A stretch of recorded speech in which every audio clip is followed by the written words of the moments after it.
Okay, तो हम D block की तरफ देखते हैं। डी ब्लॉक यानी जनरल इलेक्ट्रॉनिक कन्फिग्रेशन, इसका क्या हो जाएगा NS1 टू N-1D 1 टू 1 से लेकर 10 तक। 3D सीरीज़ में क्या होता है N=4 होता है। ओके, 3D सीरीज़ में क्या होता है शक्ति व कर्मन फेकोनिकुजन। ओके, ये आता है। उसके बाद क्या आता है 3D4 और 5D4 डज नॉट एग्जिस्ट। क्यों नहीं? 3D4 and 3D9 does not exist. इसके बाद 3D5 एंड 3D10 रिपीट्स क्यों होते हैं? शक्ति व कर्मन फेकोनिकुजन। You just need to remember करकू क्या करते हैं एक्चुअली? देखो 4s2 3s2 4s2 3s2, ये क्या करते हैं अपना एक जो है s का उड़ा के एक d में चले जाते हैं। 4s1 3d5, यानी कि करकू में 24 है तो वो d4 होना चाहिए, लेकिन d4 नहीं एग्जिस्ट करके d5 एग्जिस्ट करता है। तो और d5 अगले वाला क्या करता है मेकअप कर लेता है ये, तो 4s2 में घुसा के 3 तो d5 दो बार एग्जिस्ट कर जाता है।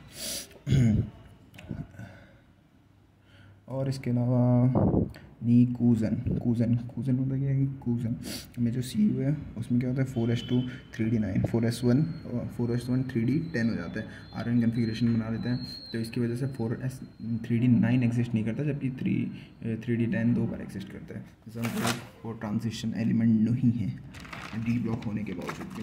वो तो आगे पढ़ेंगे।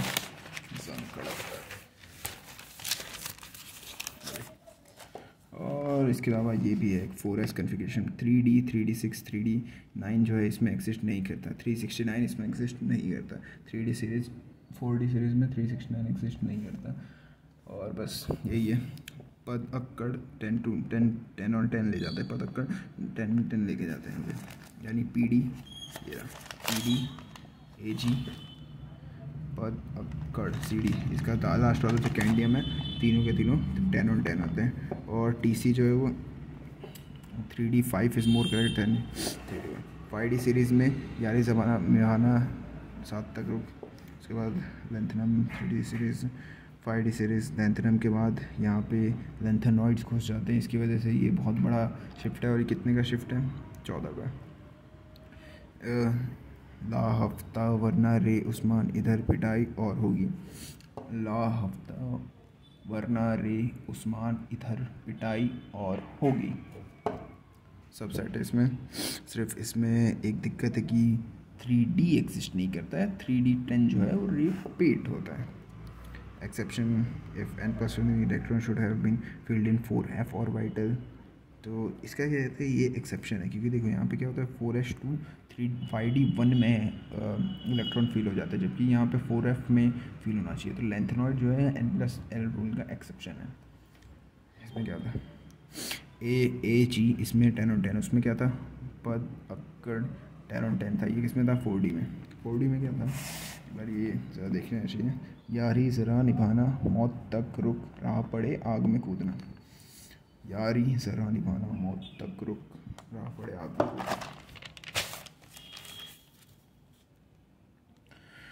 हाँ, 60 सीरीज़ एक्टिनॉइड वाला है। 4f ऑर्बिटल हम शुरू करते हैं।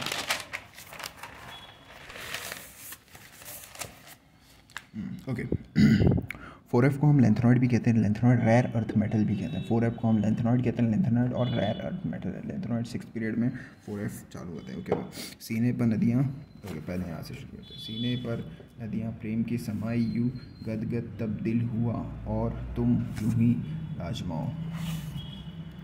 सीने पर नदियाँ प्रेम की समाई यूँ गदगद तब्दिल हुआ और तुम यूँ ही लाजमाओ। टांगे पर उन पे नपड़े पुणी आमान कम का बिजली कफकी ऐशान फरामोश मत चली नौकली लड़की। सीने पर नदियाँ प्रेम के समय। ओके, देखो सबसे पहले इसमें वो एक्सेप्शन था लेंथनम में, जो एक्सेप्शन था कि उसमें क्या होता था 3D5 में पहला घुस जाता था, 5D में पहला घुस जाता था। तो वो वाला यहाँ पे भी कंटिन्यू होता है। 5D1 में पहले घुसता है 4f, लेकिन इसके बाद वाले में क्या होता है ये ट्रेंड चेंज होता है और 4f3 में घुस जाता है। और यहाँ पे सारा कन्फिग्रेशन सही चलता है, सही चल रहा है, कोई दिक्कत नहीं है। और यहाँ पे लास्ट में क्या होता है, यहाँ पे देखो 514 पहले ही फील हो गया। और यहाँ पे लास्ट में क्या होता है, क्योंकि अब यहाँ पे n+l रूल के हिसाब से अब ये जब दोनों फिल हो चुका है तो उसके बाद 5D1 में घुसा।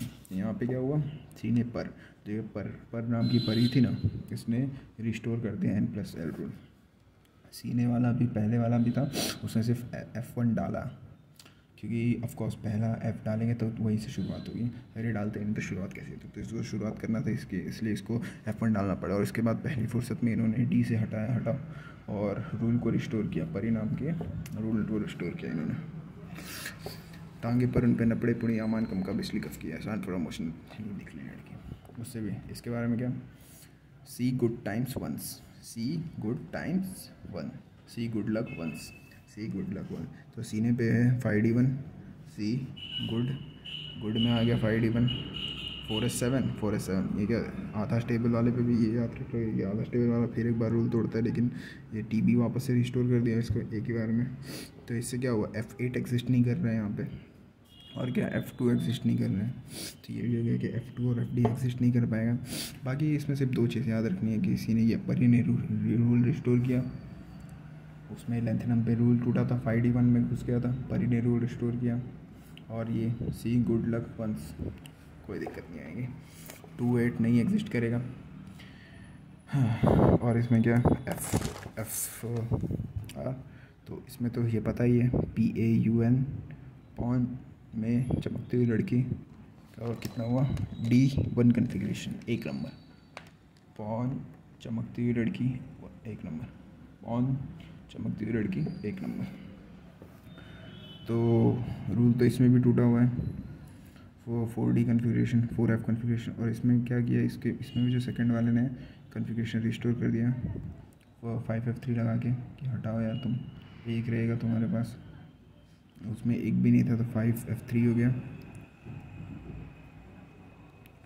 ओके, यहाँ पे इसमें एक और नोट करने वाली बात है कि थाला के पास सिर्फ इसमें पूरे 5F में सिर्फ थाला के पास है D2 कन्फिग्रेशन सिर्फ और सिर्फ थाला के पास है। थाला के पास ही इतनी शक्ति है कि D2 कन्फिग्रेशन होल्ड करते हैं, बाकी D1 और क्या हमने पढ़ा था पॉन में चमकती हुई लड़की, PAUN, इसमें भी 3D है, NP के भी पास 3D1 है। और देखो यहाँ पे 3D रिस्टोर हो गया वापस से, चमकती हुई में 3D1 है, और LR लास्ट वाले में 3D1 है। तो दोनों में पता चल गया कि 3D1 किस में होता है। 4D में हमने देखा कि जैसे यहाँ पे हमने देखा कि सी गुड लक वंस में 1 था, 4D1 सिर्फ सी गुड लक वंस में था, और 5D1 में किस में था, पॉन चमकती हुई लड़की। तो 1 नंबर ये दोनों में था सिर्फ 3D1। बाकी हमने ये भी देख लिया कि 2-8 एग्जिस्ट नहीं करता इसमें। और एक और बात हमने देखी थाला के बारे में कि ये सिर्फ थाला में था, मैं कि 5D2 कन्फिग्रेशन में जिता सके। ओके, उसमें भी फिर ये तो वापस से लगता है सेम ही रोना हो रहा है हर बार, NSP। अगर इफ़ सेम सेल, ये बहुत ही इंपॉर्टेंट बात हो जाती है, तब क्या हो जाएगा, N सेम हो जाएगा। यानी कि जब हम टोटल में भर रहे हैं तब तो ठीक है, लेकिन अगर एक शेल की बात कर दी तो फिर SPDF एकदम सलासल वाला कॉन्फ़िगरेशन से ही भरेगा, सलासल कॉन्फ़िगरेशन से भर जाएगा। Number of electron penultimate second last shell of D block. Okay, D block का पेन अल्टीमेट क्या होगा, N-1। अब बात ये है कि N-1 वाले में ही तो D ब्लॉक भी है, क्योंकि N वाले में D ब्लॉक तो नहीं है, N वाले में तो D ब्लॉक नहीं होगा, D ब्लॉक एलिमेंट वाले में, क्योंकि N-1 D में जब एंटर करता है तब वो D ब्लॉक गिनाता है। तो N-1 वाले में D ब्लॉक भी होगा। तो इसमें टोटल कितना इलेक्ट्रॉन होगा, देखो N-1 में S तो होगा ही पक्का, P भी होगा, D करना है तो, और D हो सकता है 0 से 1। तो देखो 8 तो पक्का है, इसमें 1 होगा तभी D ब्लॉक गिनाएगा, तो 9 तो पक्का हो गया, और मैक्सिमम 10 हो सकता है, तो 9 और 19 मैक्सिमम हो सकता है। Number of electron in N-2 of F block. ठीक है, तो अगेन वही हो गया कि F है तो N-1 में S तो है भाई, P भी हो गई, D भी हो गई, और F का 1 तो हो गई, और मैक्सिमम 14 हो सकता है। तो 2, 6, 10, तो ये 18, तो 18, 19 तो तय ही हो गया। उसके बाद 14 और ऐड कर दो तो 34 तक चले जाए, तो ठीक है, D ब्लॉक हो गया 19 से 32, कोई दिक्कत नहीं। ओके, यहाँ पे ये है कि D में 0 या 1 इलेक्ट्रॉन होगा। ओके, तो 14 से 32 हो जाएगा। F वाले में तो देखा ही ना हमने कि सिर्फ थाला के पास इकलौता था कि दो होल्ड करता है, बाकी 0 और 1 ही होल्ड करते हैं सब। Which of the following configuration of alkali earth metal यानी कि H2 है ना, NH2 कन्फिग्रेशन। तो NH2 कन्फिग्रेशन तो NS2 पे आ जाना चाहिए। देखो N-1 H2 not acceptable P block पे, तो ये P ब्लॉक का हो गया। n-1s d n-1s तो ये भी तो प्ली का ही हो गया।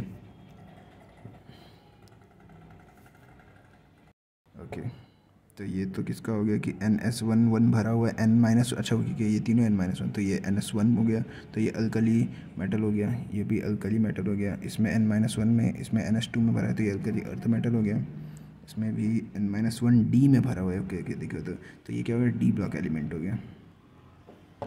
नाइस, डी वाला में n-1d में भरा हुआ है। n-1d में जब कभी भरा हो तो वो डी ब्लॉक हो जाएगा, तो वो मतलब आधा फील्ड यानी पता हो कि n-1d में ये भरा जा रहा है या फिर लास्ट इलेक्ट्रॉन n-1d में भरा है तो डी ब्लॉक हो जाएगा।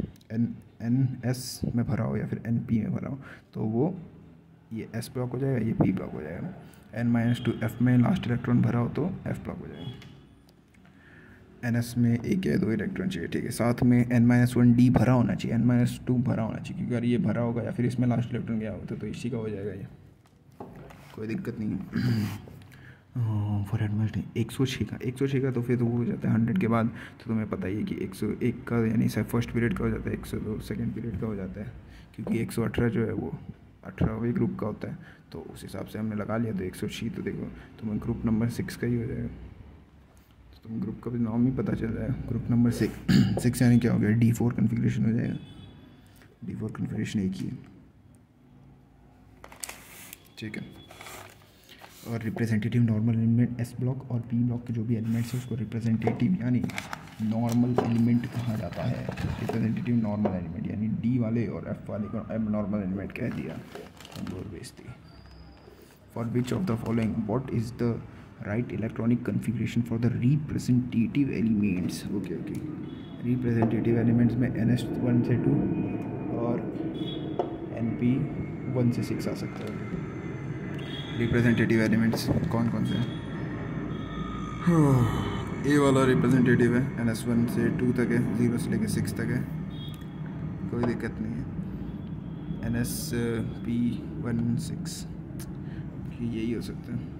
ये डेटा याद रखना है, writing the S block P is 0, ये when writing the S block P is 0, इसलिए NP जो है 0 से 6 तक, क्योंकि रिप्रेजेंटेटिव पूछा है। अगर P ब्लॉक पीछे होता तो NP 1 से लेकर 6 तक वो P ब्लॉक, लेकिन NP 0 जब होता है तब एस ब्लॉक भी तो 2 वाला होता है, तब NP 0 ही होता है। तो रिप्रेजेंटेटिव पूछा है इसलिए NP 0 से 6 तक खींच जाएगा, NS1 से 2।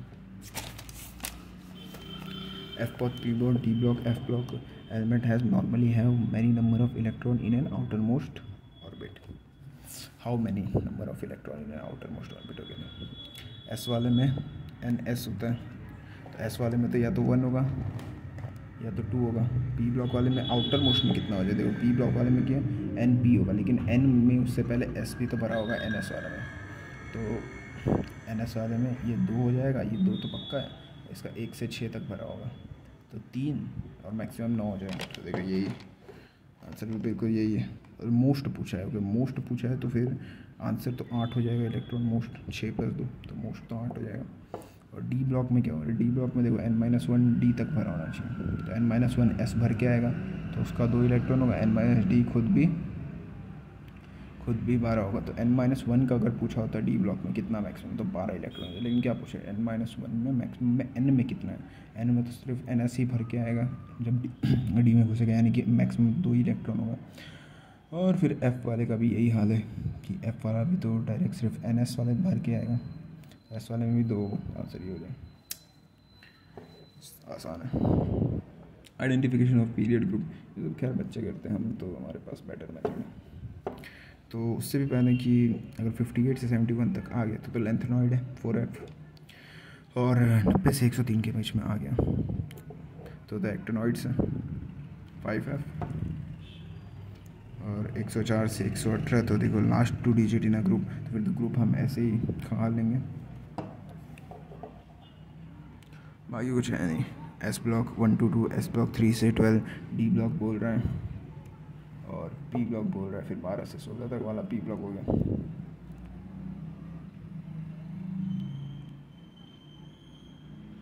ओके, कोई दिक्कत नहीं है। Z+18 - एटॉमिक नंबर सब तो हम नहीं देखेंगे, ज़रूरत ही नहीं हमें देखने की इसको। हमारे पास तो वो है ना, हीना और करीना जीती रहे। चलो एक बार रिकॉल करो, हीना और करीना जीती रहे, हीना और करीना जीती रहे। जैसे 62 66 से सबसे करीब 54 है। 54 कब आएगा? 2 10 18 36 54, यानी हीना और करीना जीती। जेनॉन का आ जाएगा 36 किसका है? करीना का है। और जेनॉन का किसका है? फिर कितना 54 में। हीना और आर्गन में कितना? 18 है। आर्गन का 18, करीना का 36 और जेनॉन का 54। याद रखेंगे जेनॉन का क्या है? 54 सबसे करीब जेनॉन है। जेनॉन के बाद 12 इलेक्ट्रॉन ऐड करें जेनॉन के साथ 5th पीरियड में, यानी 5th पीरियड में, यानी कि ये वाला कौन सा? 6th पीरियड में हो जाएगा। 6th period confirmed. 12 इलेक्ट्रॉन होगा 6th पीरियड में से। और 6th पीरियड में जैसे ही आ गया तो जैसे 4f देखना है तो 12 इलेक्ट्रॉन नहीं, 2 पहले 4f में फिल होगा, बाकी एक डी में फिल होगा और बाकी तो 4f का है। और 4f में डी में गिनेंगे नहीं, यानी कि आ गया 4f, एफ ब्लॉक आ गया। इसे डायरेक्टली भी निकाल सकते हैं, F12 आ जाएगा, 4f12 हो जाएगा इसका कन्फिग्रेशन। 96 से सबसे किससे करीब है? 86 से करीब है। 86 में 10 इलेक्ट्रॉन, RH 84 सॉरी 84 में RH का हो जाएगा 5f आ जाएगा इसका, बहुत आराम से F ब्लॉक आ जाएगा। एक से ज़्यादा और ये सब डुएबल। According to electronic configuration arrange the given in n-1 n-2 number of period. Okay, तो ग्रुप ऑफ पी का कैसे आ जाएगा? अगर इलेक्ट्रॉन दे रखा है तो ग्रुप ऑफ पी आ जाएगा कि जितना भी नंबर ऑफ इलेक्ट्रॉन है प्लस 12 ऐड कर देंगे। 12 किसका? 2 एस का और 10 पी का, तो ये तो हो जाएगा। NH2 एस ब्लॉक का तो डायरेक्ट नंबर ऑफ इलेक्ट्रॉन जो होगा वही होगा पीरियड नंबर। और डी ब्लॉक का जो है, जो n-1 में जितना आएगा उसमें से -2 कर देना, n-1 में जितना इलेक्ट्रॉन होगा। पीरियड ग्रुप से सब आइडेंटिफिकेशन। आर्गन 3 आगे बढ़ते हैं नोट वर्दी पॉइंट्स पे। हीलियम क्या है? हीलियम 1s2 है, फर्स्ट पीरियड का हो गया, पी ब्लॉक हो गया, ग्रुप 18 में भी आ जाता है फर्स्ट पीरियड और ग्रुप 18 में। पैलेडियम 5th पीरियड का है, 5th पीरियड का है। पैलेडियम से याद आता है पद अक्कड़, जो कि 10 में से 10 स्कोर करते थे 5D वाले में, 4D वाले में थे, 5th पीरियड में 4D वाले थे, जो कि पद अक्कड़ जो कि 10 में 10 स्कोर करते थे। तो इसमें भी यही है कि 4D 10 हो गया, PD AG CD। तो इसमें क्या होगा? S में इलेक्ट्रॉन बढ़ेगा, एक में 5s0, 4D 10 हो गया PD का, और AG का हो जाएगा 5s1 4D 10, और CD का 5s2 4D 10, और फिर CD का तो सही है। थैलियम थैलियम का देखना पड़ेगा। थैलियम में D2 हो जाता है तो फिर F0 हो जाता है। हालांकि ये F ब्लॉक है लेकिन इसका F में घुस ही नहीं रहा। थाला में इतनी पावर है कि 2 तक अपने अंदर डाल दिया, तो टेक्निकली 5D1 F1 होना चाहिए, लेकिन स्टिल एक्सेप्शन का भी exception 5D2। Effective nuclear charge. तो इफेक्टिव न्यूक्लियर चार्ज क्या होता है कि जो प्रोटॉन है वो इलेक्ट्रॉन पे कितना इफेक्टिव न्यूक्लियर चला रहा है, माइनस ऑफ शील्डिंग इफेक्ट लगा के, तो Z माइनस शील्डिंग इफेक्ट हो जाता है। शील्डिंग इफेक्ट जितने ज़्यादा इलेक्ट्रॉन बढ़ेंगे उतना ज़्यादा बढ़ते जाता है। Inert gas, helium and some neon. Helium and sometimes neon are obtained from PCM radioactive ore। तो some worthy points है कि PCM radioactive ore से कौन कौन मिल जाता है? हीलियम और नियॉन। PCM का मतलब क्या? Pitch blende cleveite monazite, pitch blende cleveite monazite. इससे कौन मिलता है? हीना मिल जाती है PCM से हीना मिल जाती है। हीना किससे मिलेगी? हीना को प्राप्त करना है तो PCM ओर से मिल जाती है, pitch blende cleveite monazite. Helium's commercial name is natural gas क्या है? हीलियम ही तो है, और क्या। सिंगल इलेक्ट्रॉनिक स्पीशीज़ में sigma is equal to 0, no screening effect लगाने के लिए कहा कोई है। Z effective is Z। Single electronic species, 2 electronic species में n इज इक्वल टू 0.3 लेते हैं, कोई दिक्कत नहीं है। और बाकी क्या? More than 2 electronic species, sigma by target देखो 0 होगा, ठीक है। सिग्मा ऑफ nth शेल में 0.35 होगा, सिग्मा n-1th शेल में 0.85 होगा, और n-2 या फिर और अंदर से। तो देखो ये वाला है कि इस पर्टिकुलर शेल पे हमें फाइंड करना है, तो ये खुद के शेल वाले तो 0.35 ही लगाएंगे, इसके जस्ट अंदर वाले 0.85 लगाएंगे, इसके अंदर और बाकी सारे अंदर वाले 1 का देंगे। 0.85 0.35 1। 2 electronic species helium Li plus B से, इसमें क्या होता है? Sigma by 1। कुछ एप्लीकेशंस दे रखे हैं लेकिन ठीक है, हम स्किप करते हैं। और एस वाले में ये एक जनरल ट्रेंड देखने मिलता है कि यहाँ से ऐसे ऐसे जाएँ जब, तो एस और प्लेस से, तो जेड इफेक्टिव इंक्रीजेस बाय 0.65। क्यों होता है ऐसा? क्योंकि यहाँ से यहाँ जब हम जाते हैं तो एन चेंज नहीं होता, वो सेम ही एन में जेड 1 से इंक्रीज़ कर रहा है और 0.35 से इंक्रीज़ कर रहा है सिग्मा, यानी कि नेट क्या है 0.65 से इंक्रीज़ कर रहा है। तो जेड कितना 1 से इंक्रीज़ कर रहा है 0.35 से, सिग्मा इंक्रीज़ कर रहा है net. While कैप्टिंग Z increase by 1 and expanse nth orbital में जाते हैं, तो Z effective increase by. Left से राइट कंपेयर करते हैं मोस्टली सेकंड थर्ड पीरियड और fourth period. Table up down करते हैं। पी ब्लॉक में देखा आइसो इलेक्ट्रॉनिक स्पीशीज़ का क्वेश्चन आ सकता है। और डी ब्लॉक में जब हम दौड़ते हैं तो क्या होता है, n-1 में घुसा रहे होते हैं, यानी पॉइंट सिग्मा जो है वो 0.85 से इंक्रीज़ करता है और जेड 1 से इंक्रीज़ करता है और नेट सिर्फ 0.15 का इंक्रीज़ देख पाते हैं। तो एस और पी ब्लॉक में नेट 0.65 का इंक्रीज़ करते हैं जब हम अक्रॉस द पीरियड जंप मार रहे होते हैं, और डी ब्लॉक में सिर्फ हमें 0.15 का इंक्रीज़ मिलता है अक्रॉस द पीरियड। तो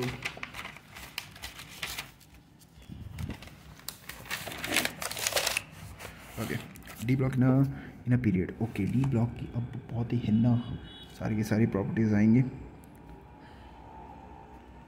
तो देखो यहाँ इन डी ब्लॉक के साइज़ का ऑर्डर है, और साइज़ का ऑर्डर सिर्फ शक्ति व कर्मन, तो यहाँ तक तो सब सही रहता है, यहाँ तक सब सही रहता है, कोई दिक्कत नहीं है। मन लेकिन जो है ना, मन सबसे इधर से भी ज़्यादा हो जाता है और इधर से भी ज़्यादा हो जाता है मन, और फेकोनी बराबर हो जाता है साइज़ में, और ये तो पूरा उल्टा ही ऑर्डर चल देता है। क्यों?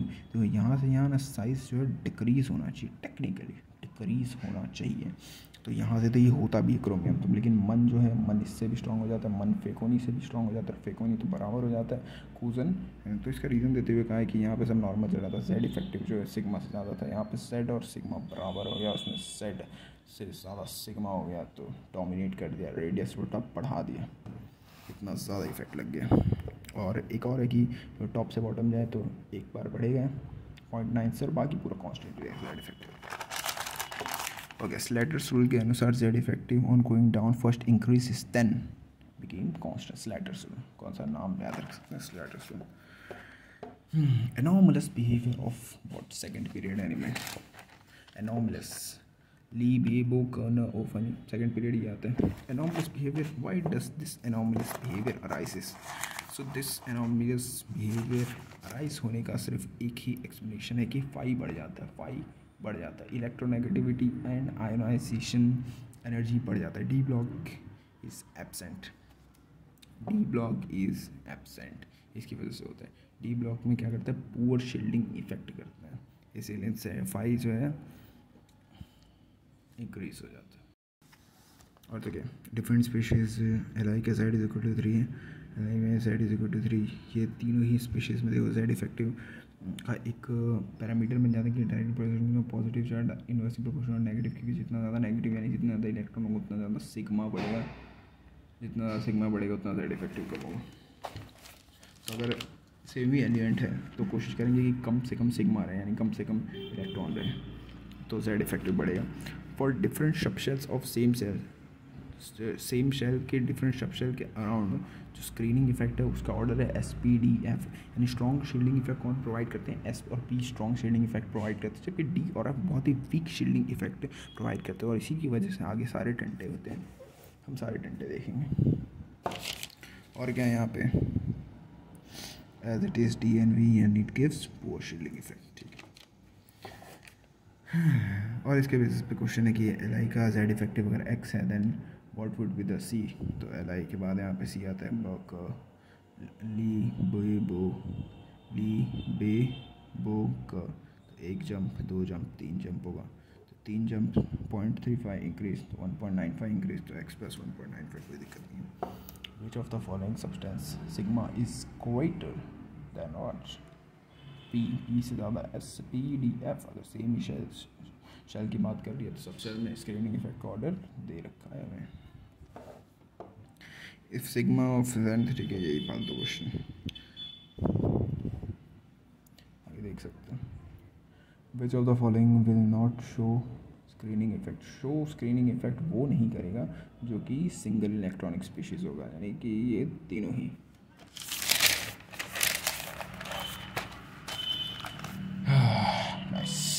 Will continue.